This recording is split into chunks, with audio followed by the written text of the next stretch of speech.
And she called and she said, "Shannon, I'm so sorry it didn't work." And I remember that day so clearly because in my mind, I thought, I'm never going to become a mom. And, we had gone through this whole thing with so much hope, and it had failed and everything was perfect. Like, my body had responded well finally. The embryos looked perfect, they said, basically. Today's guest is Shannon Leach. She's a mom of 5, including a set of twins, a registered nurse, and an online fitness coach. We discussed a lot of different topics in our interview, but the main one that drew me to her was her willingness to share and inspire moms through her fertility journey. She had a lot of struggles in it, but ultimately IVF was her saving grace and allowed her to have her 5 children. It's such an amazing story of strength and perseverance, and it's really cool just to see how her family has grown over the years. So without further ado, here's my interview with Shannon Leach. Just to get started, can you just tell us a little bit about you, and then we'll kind of go from there? My name is Shannon Leach. I am from Everett, Washington, and I'm actually a mom of 5. My oldest has not yet turned 6. She will be 6 in a couple weeks. And then I have a 4-year-old, a 2.5-year-old, and our twins just turned 1 last weekend. So one of the things I wanted to talk to you about was IVF, because we actually haven't had someone come on and talk about it before. And I know you went through IVF too. So I kind of want to hear a little bit about your fertility journey, and then like when you decided to do IVF and kind of what that process was like for you. So actually all 5 of our kids are because of 3 total IVF cycles. So my journey really started, I had got married to my husband, and in that next year is when we kind of decided like, okay, we're ready to start a family. At the time I was training actually for the Boston Marathon. I happened to run it the year of the bombing, which still is hard to believe sometimes that actually happened and that I was there. Thankfully, I was okay. I was safe. My family was safe, but it still is just such a tragedy that I think about a lot. But it was that year. I had not been having periods actually. And my doctor at the time said, let's not worry about it until you're done marathon training. We'll let your body reset because, a lot of women sometimes don't have periods because their bodies are just under stress from exercise. And I'd seen that a lot. I played college soccer. And so that wasn't like atypical for me to see that. Mine had actually, that had started a few years before that, even not just from marathon training. But she said, let's give it through marathon training and then we'll kind of go from there. So I ended my marathon training and nothing really changed as far as my cycles went. And so that's when they started doing further testing. And so in some regards, I was actually lucky in the sense that right away we knew that there was an issue because for so many women, I am really well connected in the infertility community now, which I'm so grateful for. And so I know the experience of a lot of other women where they're trying for years before they actually know that there's an issue, or they even start testing to see if there is an issue or not, because sometimes it's just unexplained and we never know, and that's almost even more frustrating than anything. So for us, it was lucky in the sense that they did testing right away. They figured out that I didn't ovulate. My actual diagnosis is called hypogonadotrophic hypogonadism. Oh, Which is such a mouthful. yeah. But really it just means I don't ovulate on my own. So they said, you're going to need fertility treatments. We can start with IUIs, which are intrauterine inseminations.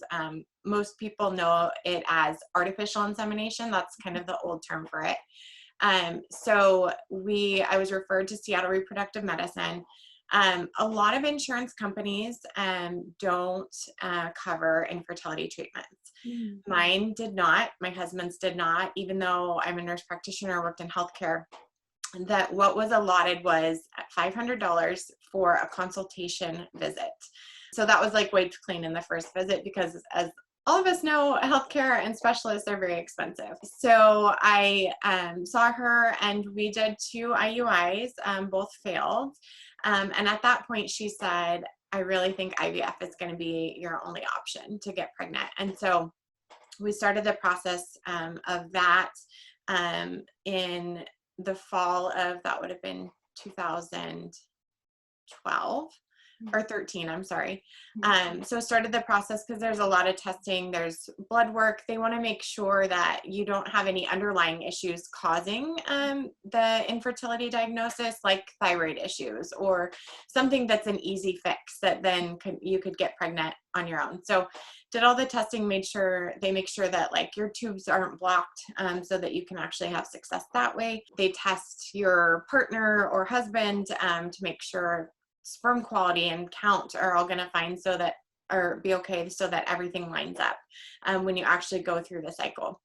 So everything testing wise looked okay, and we decided to move forward with it. They also make you pay up front, at least at our clinic. Financially, it's really incredibly difficult. Like I have this goal one day that I would love to be able to create a scholarship for like supporting one couple a year or something, because I feel very fortunate that we were able to do this and do this so many times, because I honestly think it's unfair that there are people out there that want to try and would love to like go through IVF but can't afford it or aren't able to for some reason. So we did our first IVF cycle. We got a total of 3 embryos. And so going through it my first time, I was pretty quiet about it and reserved. I didn't share with a lot of people that I was going through it because, to be honest, I held a lot of, I would say, shame and guilt of something that I always wanted to be a mom. And for so many people, they want to become a mother. And it seems like it should be so easy and natural and just something that happens. And so when it doesn't, it feels like, what's wrong with me? And I now know that I tell people like, there's nothing wrong with you, but it did feel that way. And I honestly, at one point was like, would my husband have even wanted to marry me if he knew, that I couldn't get pregnant on my own? So it's a huge emotional roller coaster. And so for that first time, I was very quiet about it. Through the process, you get a calendar and you get all these medications, and it can be totally overwhelming. And so it's why after the first time, then I totally opened up about it, because I was like, I want to be that support person to other people going through it, because it was so like complex and isolating and lonely that first time that I decided it was worth it to be vulnerable in the future cycles to be able to help someone else. But you get, sometimes it's pills, sometimes it was patches. Most of the time it includes injecting yourself into your stomach and or your butt, sometimes multiple times a day. And my body took a little bit longer to respond. So at one point I was doing the shots in my belly for a couple weeks in a row. And then you're going in for frequent blood draws to make sure your levels are rising. They're doing ultrasounds to make sure that, the eggs are growing appropriately and your ovaries, everything looks okay. Everything has to line up so perfectly in order for it all to work. And at one point I wasn't responding well to the hormones, and they had thought they were going to have to cancel the cycle, which is devastating because you've already paid for it. And if they cancel it, it's just like, well, sorry, you're done. But thankfully we were able to proceed. They do an egg retrieval. And so you're under some anesthesia. They get out the eggs.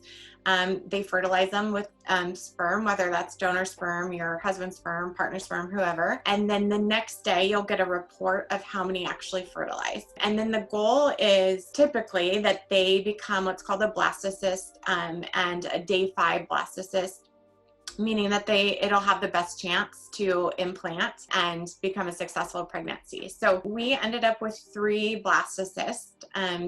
We decided to transfer 2, which is always a discussion to be had with your doctor, because often depending on your history and your age and so many different factors, a lot of times they'll recommend just 1. And they did recommend 1, but we felt strongly about 2.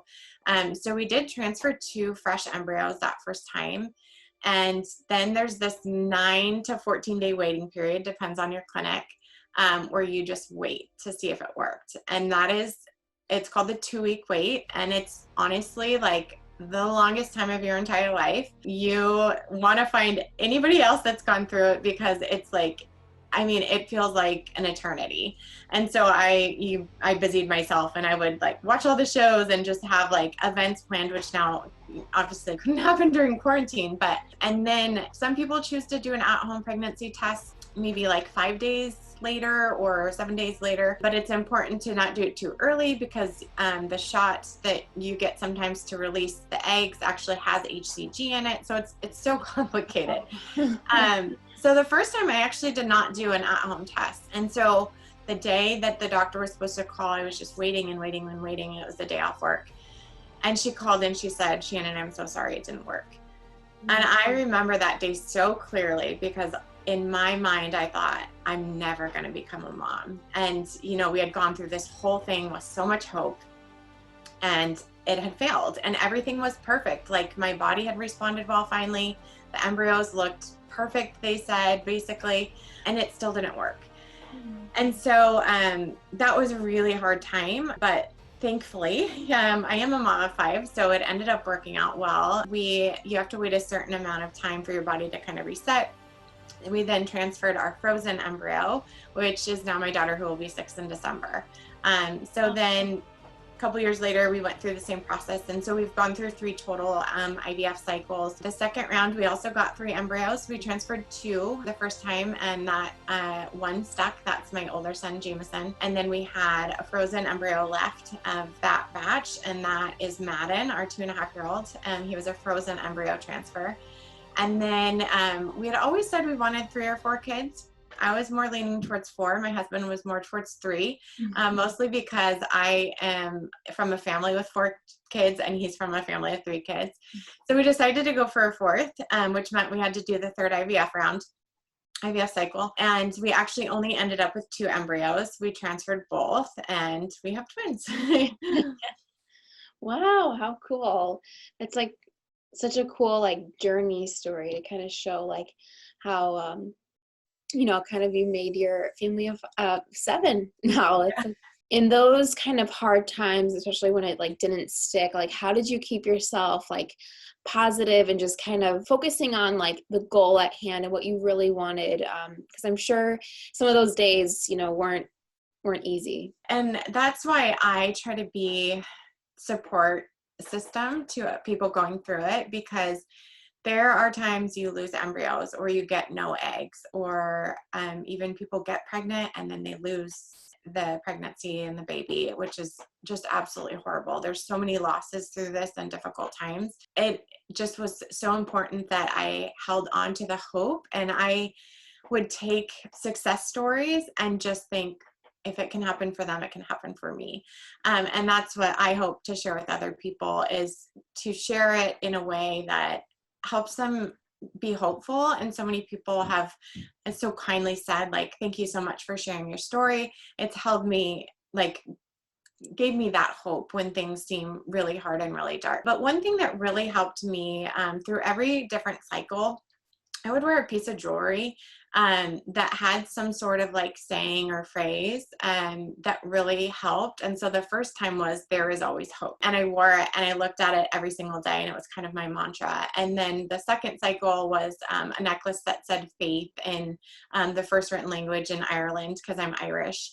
And then the last time just said "breathe," because it so important, in times of stress, to just take that deep breath. And so I think that it's just so important to remember that at some point, if you want to become a mom, there are so many ways to become a mom. And I have no doubt that if that is what is the end goal, it'll happen. And it for me was not in any way the path that I thought it would be. The journey to get there made me appreciate motherhood so much more, and has allowed me to connect with so many people that I never would have. We have this thing in the infertility world is said a lot, the club you never want to be a part of, but it's also the world's most amazing club. And I've connected with some of the most incredible people as a result, and just kind of have that bond. But I think just also finding, whether it's your spouse, your partner, a best friend, one person that is going to be that beacon of light for you, that when your hope is kind of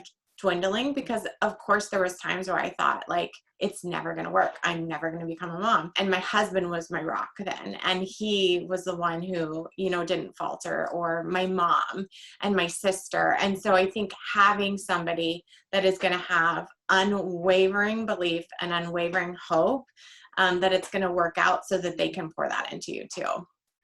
Yeah, that's awesome. I think that's so important because just that support system. Now that you are a mom of 5, including a set of twins, what kind of tips do you have for moms watching to make that time for yourself? I think it is absolutely essential, whatever fills your cup, to make time for it, because I think it's so easy as a mom, and especially for me struggling to become a mom, and that's, all I ever wanted, to pour everything and give everything of you to your kids and maybe to your partner, to your job. And it's really easy to put yourself on the back burner, especially right now. I feel like every part of me is having to go other places. But I also know that I am a much better mom. I am a much better partner and wife to my husband when I do the self-care things. And that looks different to so many different people. To some people, self-care is making sure they're going for a walk with their best friend so that they have some other, conversation other than with your children or your partner, especially during quarantine, even if it's messed up. For me, that is absolutely exercise, and maybe it's yoga, it's a good book. So I make it a priority I get up every morning at 5:15, and my husband and I work out together actually. And I kind of like the best date ever in bonding time, and it's time for us, and it's before the kids wake. And I prefer that because it really is then like I get to focus on me. I don't have the mom, hey mom, hey mom, hey mom, or, all throughout the day. Then it's like, if I'm trying to do anything, I literally have like 3 kids asking me questions and trying to multitask. And so putting aside time, whether that is first thing in the morning, and maybe that's journaling for you, or reading a book, or just a cup of coffee that you can actually drink that doesn't get cold and you have to reheat, which happens to me almost every single day with my tea. But just time blocking, like figuring out what time of day can I have to myself. And maybe it doesn't happen every single day. For me, exercise is a priority. So most days that happens. And then at night, I'm trying to read because that fills my cup. So I think just writing down like what it is that you need to be your best self, and not necessarily even the best mom or the best wife, but your best self to feel fulfilled and to feel like truly happy. Because right now is so hard. I don't care who you talk to. This is not easy for any woman or moms, especially. It is so hard. And so I think just that saying where if you don't put, like, you have to put your own oxygen mask on first. And that's why they do it in airplanes, because you can't survive without you can't help anybody else unless you're actually filling your own cup too and putting on your own oxygen mask. Women and moms, just they have this natural like caretaking in them where they want to take care of everyone else, and then a lot of times they're like last in line. So if you don't schedule out that time and really remember like what makes you happy and what makes your fills your cup, so easy to feel depleted. Glennon Doyle, I'm sure you know about her. Yes, I want to read the book. Yeah, she talked about that we have been raised in a world where like it's almost like it's a good thing to be selfless, but it becomes so much that we often then forget ourselves. And I once also heard of like, where do you fall on your to-do list? And usually, like, most people would be like, oh, I'm dead last, when in reality, we need to be number one, because in order to do all the other things well, we have to take care of ourselves. So I really try to help women do that in whatever way it is for them, because it looks different for everybody. Some people, it's a pedicure or a bath. I'm not a bath person, but for some people it is. And it's just figuring out what that is for you. And you kind of mentioned, how you have this community to help other moms and to encourage them. So tell us a little bit more about this community you have and like how people can get involved with it. I have a couple of different avenues. I'm actually a Beachbody coach, so an online health and fitness coach, and I run virtual boot camps. But more than you hear the term boot camp and you think it's only about fitness or nutrition. And yes, those are big pieces of it. But at the core of it is just a group of women and a lot of moms that want to find time for themselves. And so we are connected, and I especially with quarantine, I get to touch base with them every single day. And when I don't feel like doing a workout, they're there, like showing up and cheering me on and supporting one another. And so we have that element. And then I have my team that I'm building. That's this amazing community as well. And then I started a Facebook group for fertility support that has nothing to do with my health and fitness. And the reason I did that again is because when I first started, I was so alone. It felt so lonely. And I went to an in-person support group and met a couple girls, and that really was like my life raft. And so I wanted to have a private, safe place for other people to have that support. So I have that on Facebook as well. And then on Instagram, I just have connected with so many people, and Facebook, but more Instagram, because I think that's how you find people that are like you, right? Is searching hashtags and seeing who's going through it and just connecting with other people, and trying to support them, whether it's through motherhood, their fertility journey, being a twin mom. I am just so grateful for social media from that regard, because I think right now so many people could view social media as a negative thing just because of everything this world has gone through this year.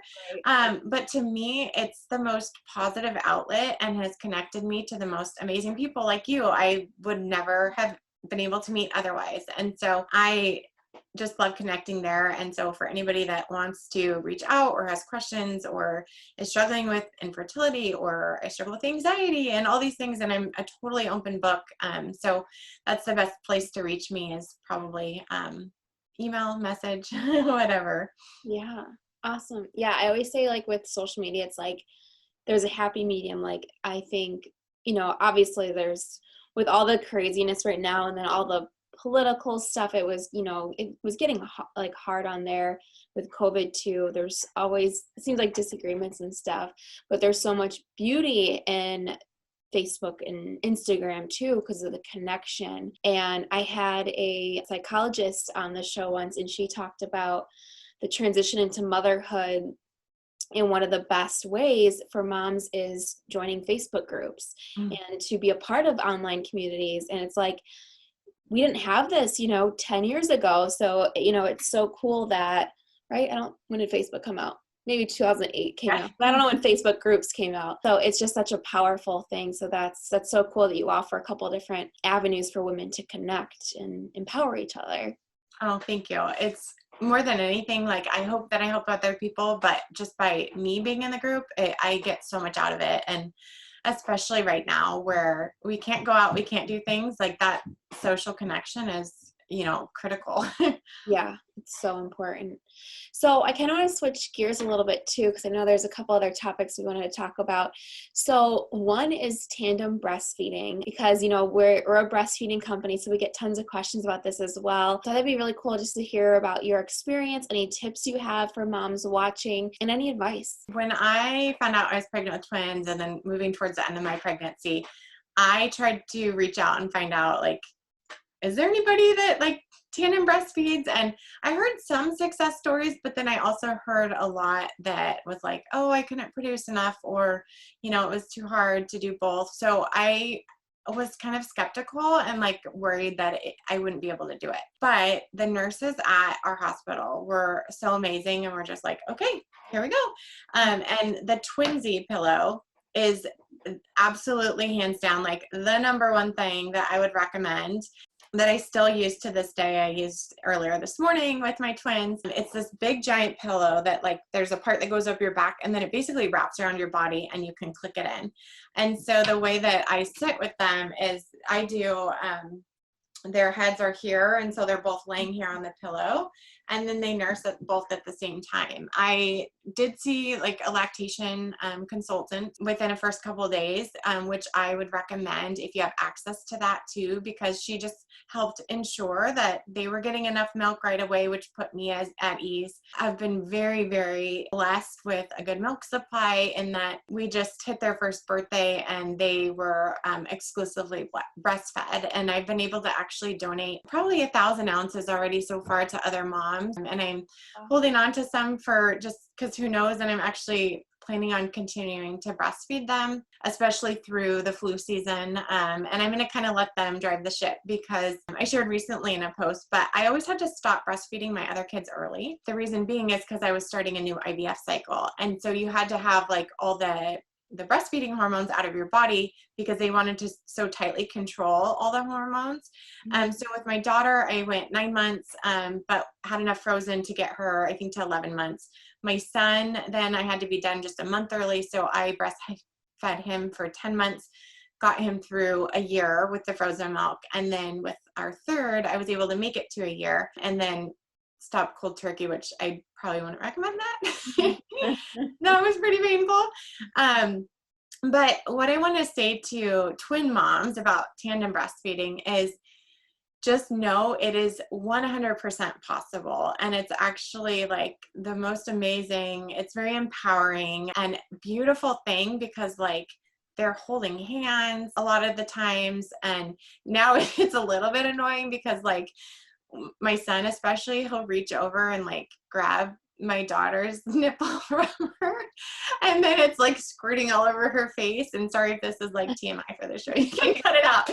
But like, so it's not always hand holding. It's absolutely 100% doable.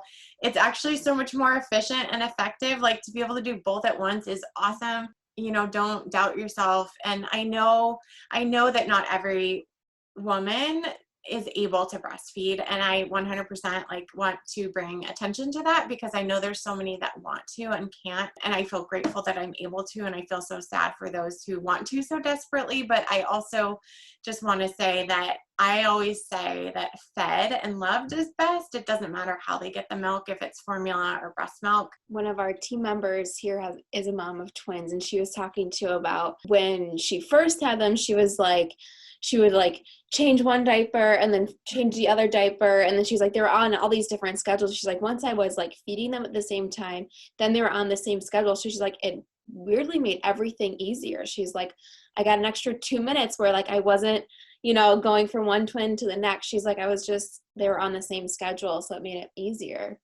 Yeah, absolutely. And that's one thing I would say to twin moms is as much as you can, just get them on the same schedule. So my aunt had twins and there was a piece of advice. She was like, one wakes up, you're waking the other one up. And it's so counterintuitive if you've ever had just one baby, because it's always like, oh my gosh, never wake a sleeping baby. But with twins, you want them on the same cycle. And like people joke, but it's true. Like they actually like poop most of the time at the same time and all these weird things that are totally in sync, but their schedules are very much synced now. And it's so much more efficient and effective when they're like done at the same time. And just know that it gets shorter and they get more effective because at first it seems like that's literally all I was doing, you know, in the beginning was feeding them because it's not easy and you're trying to adjust and juggle and hold two and like one's popping off. And so just give yourself so much grace and, you know, be patient with it and be patient with them, but know that it's absolutely 100% possible and you can do it for a year or more. And then on the other side of that, you have experience with baby-led weaning. And we actually get a lot of questions about weaning as well. You know, like when's the right time, how to do it. And we just had someone on from Solid Starts, which is, you know, baby-led weaning company, kind of talk about it. So I just wanted to know if you would share kind of your experience with weaning and any tips that you had for moms as well.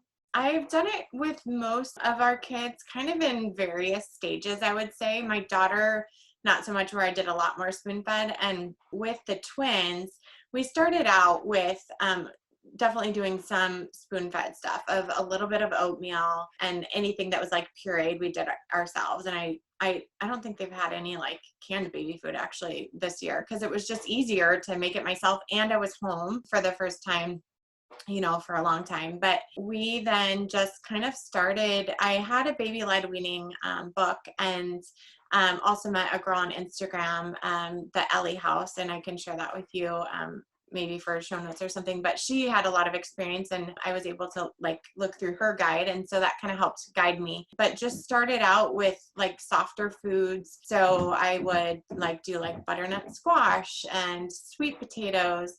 And then just kind of gradually like move to things that they could grab. And now we're to the point, I mean, they eat better than my 3 toddlers. I'm not even kidding. Like, my doctor was like, so what foods have they tried? And I was like, pretty much everything except like grapes and hot dogs. And that's because those are like big choking hazards, you know, but they'll eat our like chili that we made, and they love spaghetti noodles. And so it just, I think it's important though to like, I would Google like, this, what should kids this age be eating, or follow someone's guide or a book. But it's just amazing to me. You put something in front of them and they just grab it and they just know what to do, and most of the time, and you just watch them the first couple of times. And I would always try to not introduce anything new, like give it a couple days to make sure there's no allergic reaction or things like that. But I love that it made everything so much easier, because when there's 3 other kids running around and you're trying to spoon feed 2, it's actually kind of exhausting. And granted, our mealtime is so messy. It's such a joke. Like, there's food all over the floor. It's getting better, actually. So I highly recommend the bibs that have like the catching thing, because that saves so much, and they'll like reach in and grab and like eat the leftovers. But other things that like we started with that were super easy were like watermelon sticks, you know, pieces of toast, where we introduced nut butters pretty early, based on like the guidelines and what they recommend.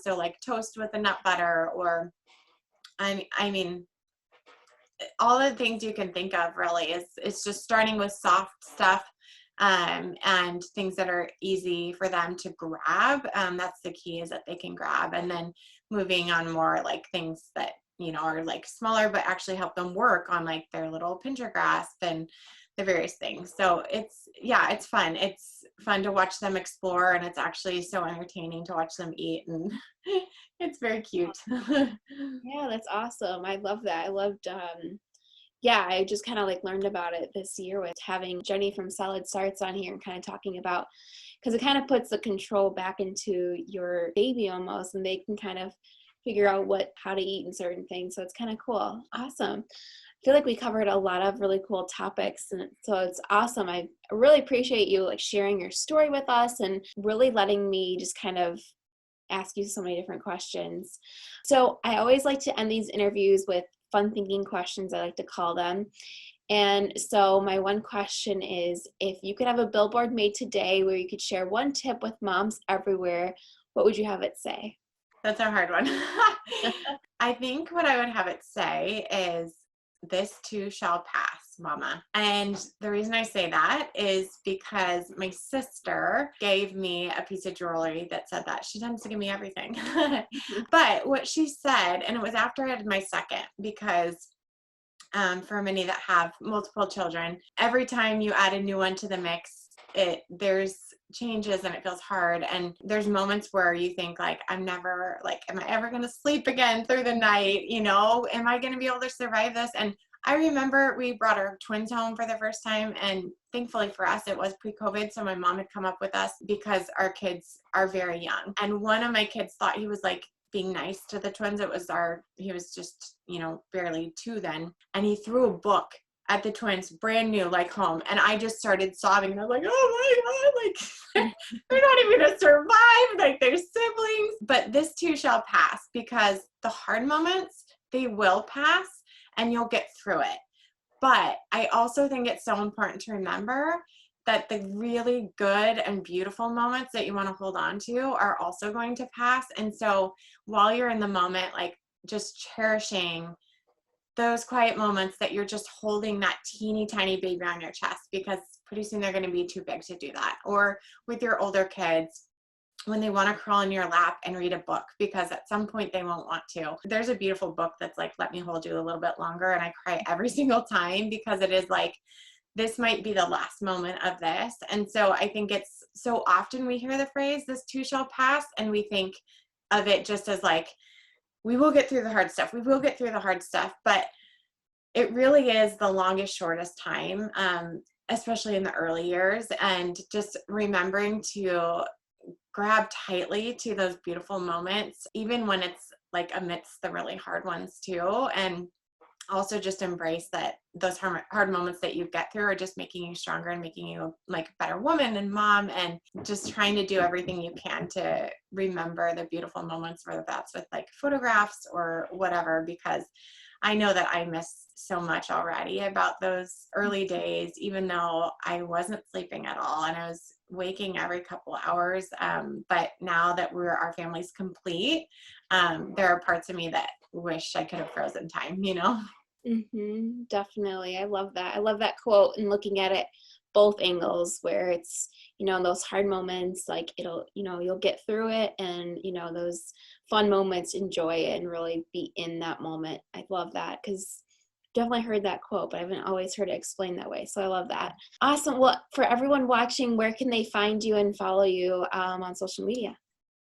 So I'm on Facebook, Shannon Leach, and it might say parentheses Dylan, because that's my maiden name.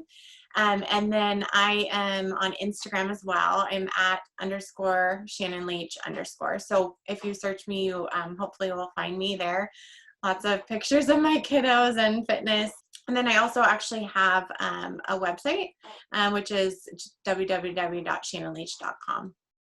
Awesome. Cool. Well, thank you so much for being on the show, and it was so nice meeting you, Shannon. You as well. Thank you. Hey guys, if you found this or any episode of Mom Talks with Krista helpful, please like, comment, subscribe, and of course, share it with your friends. We release new videos every single Wednesday, and our new podcast is out every single Thursday. So lots of different ways you can catch us. And of course, if you're not following us on our socials, go ahead and follow us there. We've got tons of new content for you every single day. And finally, if you're watching this and doubting yourself, you're doing a great job. So thanks so much for watching, and I'll see you next week.